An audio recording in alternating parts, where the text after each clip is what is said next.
Está na hora da entrevista do dia com Denise Campos de Toledo. Vamos falar sobre a mobilização do Congresso durante a pandemia e a atual conjuntura política. Eu converso agora com o senador Álvaro Dias, do Podemos do Paraná, líder da legenda no Senado. Senador, boa noite. Oi, boa noite. Bom, senador, nós temos visto aí vários embates entre os poderes, o executivo com o judiciário, executivo e o Congresso, e se passou muito para a sociedade a ideia de que o Congresso não estaria colaborando com as pautas do governo. Mas agora, emergencialmente, nós tivemos a aprovação de várias medidas. Eu queria saber como é que o senhor vê essa discussão, essas críticas de boa parte da sociedade e do próprio governo. É inevitável afirmar, né, que há uma crise das instituições.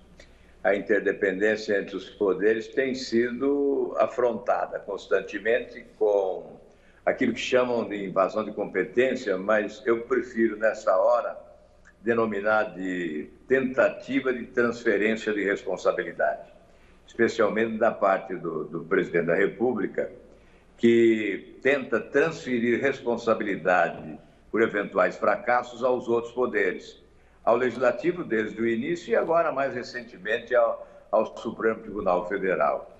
O que nós sentimos muito é a ausência de um líder nacional que pudesse coordenar esse processo no combate à pandemia. Um presidente da República que conjugasse os esforços de governadores, prefeitos, Congresso, Poder Judiciário, para maximizarmos o que temos de escasso, que é recurso para o enfrentamento de uma pandemia com um sistema de saúde pública desaparelhado, né, despreparado para o inusitado, para o inesperado, como é o coronavírus. E nesse sentido aí das divergências, a gente também vê grandes divergências a respeito da pandemia que o senhor citou, entre o governo federal, governadores e estados. O governo federal claramente defendendo uma flexibilização do isolamento e alguns governadores, inclusive, endurecendo essas medidas, não é? É verdade. Aí o que ocorre é uma trombada, como disse o ministro Mandetta, né, o presidente da República tromba na ciência. A orientação tem que ser científica. Nós temos que estudar, que aprenderam, que pesquisaram, que valem-se da experiência vivida em outras nações. Essa é a orientação que vale. Obviamente, nós estamos sendo comprometidos no esforço de combater o coronavírus, porque há uma divisão, e isso estabelece uma grande confusão e, sobretudo, dúvidas nas pessoas. Mas, certamente, o resultado do isolamento social seria hoje muito superior do que é se nós não tivéssemos o estímulo que tem origem lá no Palácio do Planalto, à desobediência às ordens emanadas da Organização Mundial da Saúde e de todos os que entendem deste assunto. Agora, essa desobediência e essa discussão a respeito do papel dos poderes acabou levando a muitas carreatas e manifestações na sociedade. Como é que o senhor vê a possibilidade de nós termos uma pacificação do país diante de todo esse cenário? Num momento como esse de tragédia, né, de dor, de sofrimento de muitas pessoas, nós deveríamos deixar um pouco de lado e jogar lá para trás, né, a nossa vocação crítica e fazer prevalecer a solidariedade e a compreensão. Infelizmente, nós não temos bons exemplos de cima para baixo, né? E isso, obviamente, leva as pessoas às ruas, movimentos que nós consideramos descabidos nesta hora, para uma solidariedade que se presta a alguém que não está contribuindo para a solução do problema, não é?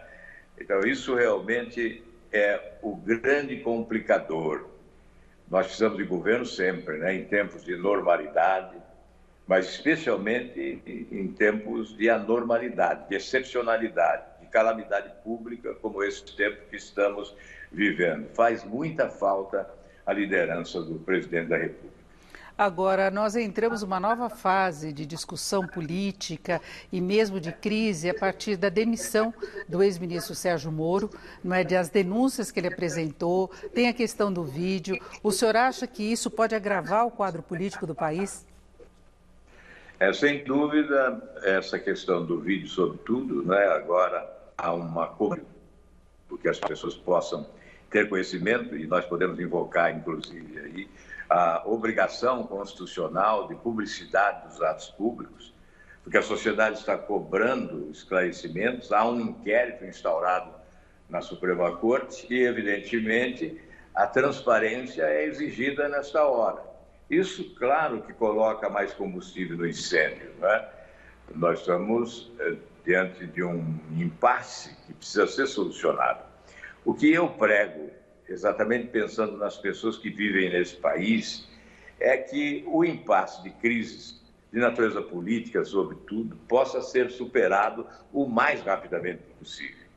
Então, que esse inquérito caminhe com celeridade, com velocidade, que se possa concluir rapidamente a fim de que as providências possam ser anunciadas. Nós não podemos ficar alimentando a crise por muito tempo. Agora, qual pode ser, na sua avaliação, o papel do Congresso nesse momento que o país enfrenta? Tem a questão da pandemia, teremos uma crise econômica muito séria, em meio a todo esse ruído político, é preciso pensar no Brasil pós-pandemia também. Qual que pode ser o papel, então, do Congresso e dos partidos em geral? Olha, eu posso te dizer com franqueza, não é, que talvez até em função desse novo sistema de deliberação remota, o Congresso está comportado demais, né?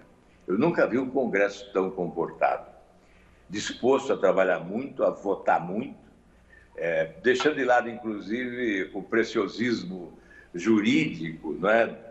Dando prioridade à rapidez, e por isso, às vezes, legislamos mal, né? Porque somos obrigados a legislar rapidamente, o tempo é escasso e nós não podemos ficar esperando a pandemia avançar para depois resolver os problemas. Então, o Congresso tem sido colaborador. E, olha, se você for analisar, boa parte das medidas até agora adotadas surgiram do Congresso.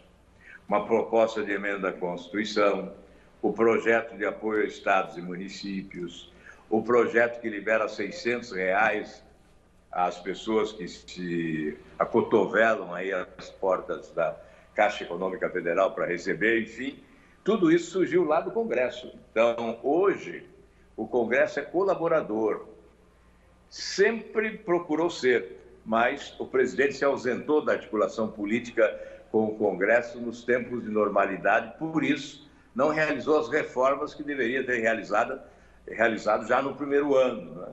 E agora, mesmo com a ausência do presidente, o Congresso está procurando colaborar da melhor forma possível.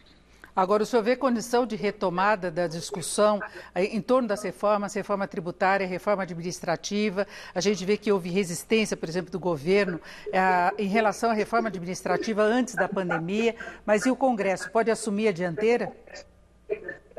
Olha, assim que passar a pandemia, né, nós teremos pautas importantíssimas. Por exemplo, prisão em segunda instância. O corona parou essa pauta, essa agenda ética, né? O fim do foro privilegiado, que está lá na Câmara. E as reformas. A reforma tributária. O governo não tem projeto, o Congresso tem 2. Faltou do governo, né? Porque se tivesse do governo, seria mais fácil estabelecer a convergência. Nós temos dificuldades. Há uma proposta da Câmara, uma proposta do Senado, e depois da pandemia nós temos que resolver esse impasse. É importante a reforma tributária até para a retomada da economia, né? O crescimento econômico que foi pífio no ano passado em tempo de normalidade. Neste ano haverá uma queda do PIB histórica, né?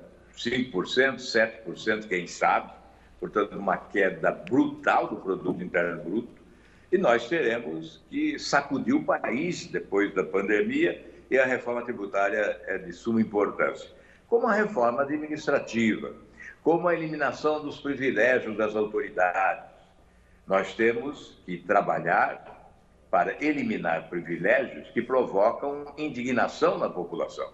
Se nós queremos, e temos a obrigação, às vezes somos obrigados, não é? Somos obrigados a exigir sacrifício, como a reforma da Previdência, uma reforma mal ajambrada, né, que sacrifica a população, e nós não vamos abrir mão dos privilégios. Isso é fundamental para que as autoridades constituídas possam ter autoridade na promoção das mudanças necessárias. Agora, senador, o senhor criticou a posição isolada do presidente Bolsonaro. Agora, como que o senhor está vendo a atuação da equipe econômica em geral, as medidas que vem propondo, o foco que eles ainda mantêm em termos de ajuste fiscal no pós-pandemia? O senhor acha que isso é viável ao mesmo tempo em que haverá necessidade de cuidar de retomada do crescimento? Olha, eu vejo o ministro Paulo Guedes com muito boa vontade e com muita disposição de diálogo, conversa muito conosco, sempre ouve, chama para opinar. Isso é raro.